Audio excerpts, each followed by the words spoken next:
सद्गुरुदेव भगवान की जय हो। श्रीमद् भगवद गीता के 12वें अध्याय का महात्म्य। श्री महादेव जी कहते हैं, पार्वती, दक्षिण दिशा में कोल्हापुर नाम का एक नगर है, जो सब प्रकार के सुखों का आधार, सिद्ध महात्माओं का निवास स्थान तथा सिद्धि प्राप्ति का क्षेत्र है। वह पराशक्ति भगवती लक्ष्मी का प्रधान पीठ है। संपूर्ण देवता उसका सेवन करते हैं। वह पुराण प्रसिद्ध तीर्थ भोग एवं मोक्ष प्रदान करने वाला है। वहां करोड़ों तीर्थ एवं शिवलिंग हैं। रुद्र गया भी वही है। वह विशाल नगर लोगों में बहुत विख्यात है। एक दिन कोई युवक पुरुष उस नगर में आया। वह कहीं का राजकुमार था। उसके शरीर का रंग गोरा, नेत्र सुंदर, ग्रीवा शंख के समान, कंधे मोटे, छाती चौड़ी एवं भुजाएं बड़ी बड़ी थी। नगर में प्रवेश करके सब और महलों की शोभा निहारता हुआ वह देवेश्वरी महालक्ष्मी के दर्शनार्थ उत्कंठित हो मणिकंठ तीर्थ में गया और महास्नान करके उसने पितरों का तर्पण किया। फिर महामाया महालक्ष्मी जी को प्रणाम करके भक्ति पूर्वक स्तवन करना आरंभ किया। राजकुमार बोला, जिसके हृदय में असीम दया भरी हुई है, जो समस्त कामनाओं को देती तथा अपने कटाक्ष मात्र से सारे जगत की सृष्टि, पालन और संहार करती है, उस जगन माता महालक्ष्मी की जय हो। जिस शक्ति के सहारे उसी के आदेश के अनुसार परमेष्ठी ब्रह्मा सृष्टि करते हैं, भगवान अच्युत जगन का पालन करते हैं और भगवान रुद्र अखिल विश्व का संहार करते हैं, उस सृष्टि, पालन और संहार की शक्ति से संपन्न भगवती पराशक्ति का मैं भजन करता हूँ। कमले, योगीजन तुम्हारे चरण कमलों का चिंतन करते हैं। कमलालय, तुम अपनी स्वाभाविक सत्ता से ही हमारे समस्त इंद्रिय गोचर विषयों को जानती हो। तुम ही कल्पनाओं के समूह को तथा उसका संकल्प करने वाले मन को उत्पन्न करती हो। इच्छा शक्ति, ज्ञान शक्ति और क्रिया शक्ति, ये सब तुम्हारे ही रूप है।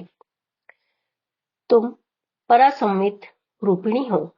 तुम्हारा स्वरूप निष्कल, निर्मल, नित्य, निराकार, निरंजन, अंतरहित, आतंक शून्य, आलंबहीन तथा निरामय है। देवी, तुम्हारी महिमा का वर्णन करने में कौन समर्थ हो सकता है?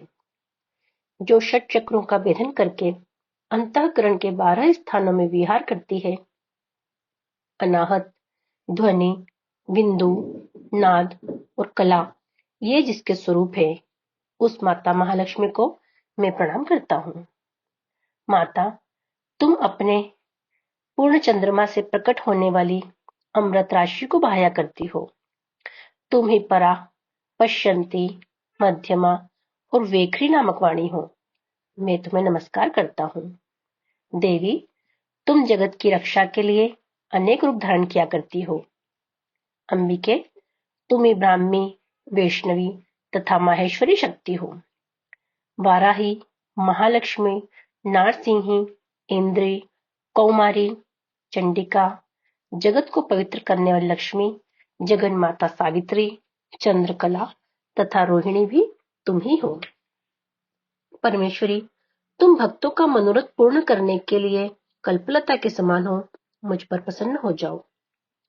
उसके इस प्रकार स्तुति करने पर भगवती महालक्ष्मी अपना साक्षात स्वरूप धारण करके बोली, राजकुमार, मैं तुमसे प्रसन्न हूँ। तुम कोई उत्तम वर मांगो। राजपुत्र बोला, माँ, मेरे पिता राजा बृहद्रथ अश्वमेध नामक महान यज्ञ का अनुष्ठान कर रहे थे। वे देवयोग से रोगग्रस्त होकर स्वर्गगामी हो गए। इसी बीच में यूप में बंधे हुए मेरे यज्ञ संबंधी घोड़े को, जो समूची पृथ्वी की परिक्रमा करके लौटा था, किसी ने रात्रि में बंधन काटकर कहीं अन्यत्र पहुंचा दिया। उसकी खोज में मैंने कुछ लोगों को भेजा था, किंतु वे कहीं भी उसका पता न लगाकर जब खाली हाथ लौट आए, तब मैं सब ऋत्विजों से आज्ञा लेकर तुम्हारी शरण में आया हूँ।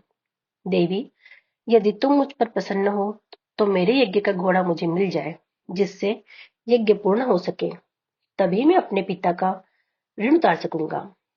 शरणागतों पर दया करने वाली जगत जननी लक्ष्मी, जिससे मेरा यज्ञ पूर्ण हो, वह उपाय करो। भगवती लक्ष्मी ने कहा, राजकुमार, मेरे मंदिर के दरवाजे पर एक ब्राह्मण रहते हैं, जो लोगों में सिद्ध समाधि के नाम से विख्यात है। वे मेरी आज्ञा से तुम्हारा सब काम पूरा कर देंगे। महालक्ष्मी के इस प्रकार कहने पर राजकुमार उस स्थान पर आए जहां सिद्ध समाधि रहते थे। उनके चरणों में प्रणाम करके राजकुमार चुपचाप हाथ जोड़े खड़े हो गए। तब ब्राह्मण ने कहा, तुम्हें माताजी ने यहाँ भेजा है। अच्छा देखो, अब मैं तुम्हारा सारा अभिष्ट कार्य सिद्ध करता हूँ। यो कहकर मंत्रवेत्ता ब्राह्मण ने सब देवताओं को वहीं खींचा। राजकुमार ने देखा, उस समय सब देवता हाथ जोड़े थर थर कांपते हुए वहां उपस्थित हो गए। तब उन श्रेष्ठ ब्राह्मण ने समस्त देवताओं से कहा, देवगण, इस राजकुमार का अश्व जो यज्ञ के लिए निश्चित हो चुका था, रात में देवराज इंद्र ने चुराकर अन्यत्र पहुंचा दिया है। उसे शीघ्र ले आओ। तब देवताओं ने मुनि के कहने से यज्ञ का घोड़ा लाकर दे दिया। इसके बाद उन्होंने उन्हें जाने की आज्ञा दी। देवताओं का आकर्षण देखकर तथा खोए हुए अश्व को पाकर राजकुमार ने मुनि के चरणों में प्रणाम करके कहा, महर्षि, आपका यह सामर्थ्य आश्चर्यजनक है। आप ही ऐसा कार्य कर सकते हैं, दूसरा कोई नहीं। ब्रह्मन, मेरी प्रार्थना सुनिए। मेरे पिता राहत बृहदत्त अश्वमेध यज्ञ का अनुष्ठान प्रारंभ करके देवयोग से मृत्यु को प्राप्त हो गए हैं। अभी तक उनका शरीर तपाए हुए तेल में सुखाकर मैंने रख छोड़ा है। साधु श्रेष्ठ, आप उन्हें पुनः जीवित कर दीजिए। यह सुनकर महामुनि ब्राह्मण ने किंचित मुस्कुराकर कहा, चलो, जहां यज्ञ मंडप में तुम्हारे पिता मौजूद हैं, चले। तब सिद्ध समाधि ने राजकुमार के साथ वहां जाकर जल अभिमंत्रित किया और उसे उस शव के मस्तक पर रखा। उसके रखते ही राजा सचेत होकर उठ बैठे। फिर उन्होंने ब्राह्मण को देखकर पूछा, धर्मस्वरूप, आप कौन हैं? तब राजकुमार ने महाराज से पहले का सारा हाल कह सुनाया। राजा ने अपने को पुनः जीवन दान देने वाले ब्राह्मण को नमस्कार करके पूछा, ब्राह्मण, किस पुण्य से आपको यह अलौकिक शक्ति प्राप्त हुई है? उनके यो कहने पर ब्राह्मण ने मधुर वाणी में कहा, राजन, मैं प्रतिदिन आलस से रहित होकर गीता के 12वें अध्याय का जप करता हूँ। उसी से मुझे यह शक्ति मिली है जिससे तुम्हें जीवन प्राप्त हुआ है।